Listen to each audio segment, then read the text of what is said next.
इथं दुपारचा 1 वाजला होता आणि 1 वाजेपर्यंत सगळे कामं आटपले होते आणि पाऊस चालू झाला. आता कपडे आतमध्ये घ्यायचं काम आणि बाहेर वाळू घालायचं काम हेच चालू आहे सध्या. 4-5 दिवस पाऊस थांबला होता, परंतु परत चालू झाला. आता इथं समर्थ आणि झोपी गेले. यांच्या दोघांचं पाहून मला पण खूप झोप आली आणि मी झोपी गेल्याच्या नंतर यांनी दोघांनी मक्काचे कणस भाजले चांगले, म्हणजे उकडून घेतले त्यांनी मिठाच्या पाण्यामध्ये आणि त्यांनी दोघांनी पण खाऊन घेतले.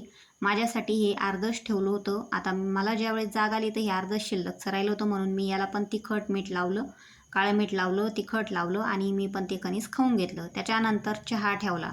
आता छान बाहेर पाऊस पण चालू होता आणि चहा तर झालाच पाहिजे. मला तर चहा खूपच आवडतो.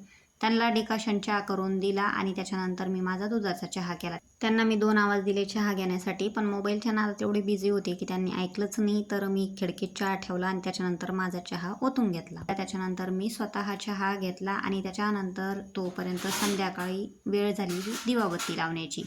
आता स्वयंपाक पण करायचा आहे. तर पहिले म्हटलं दिवे वगैरे लावून घ्यावे, तर मी फ्रेश झाले इथं आणि त्याच्यानंतर दिवे लावून घेतले.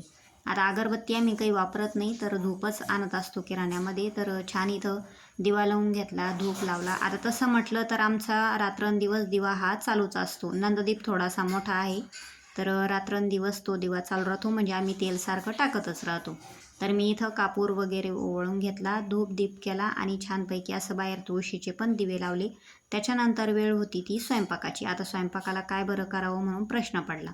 तर माझ्याकडं शेवग्याच्या शेंगा होत्या, त्या मिठाच्या पाण्यामध्ये उकडून घेतल्या, मसाला छान तयार केला. त्याच्यानंतर मसाला कढईमध्ये फ्राय करून घेतला. ही रेसिपी मी शेअर केलेलीच आहे अगोदर. तर अशा प्रकारे शेवग्याच्या शेंगा झालेल्या आहेत तयार. तुम्ही सुद्धा जेवायला आणि व्हिडिओ आवडला तर सबस्क्राईब करा. बाय.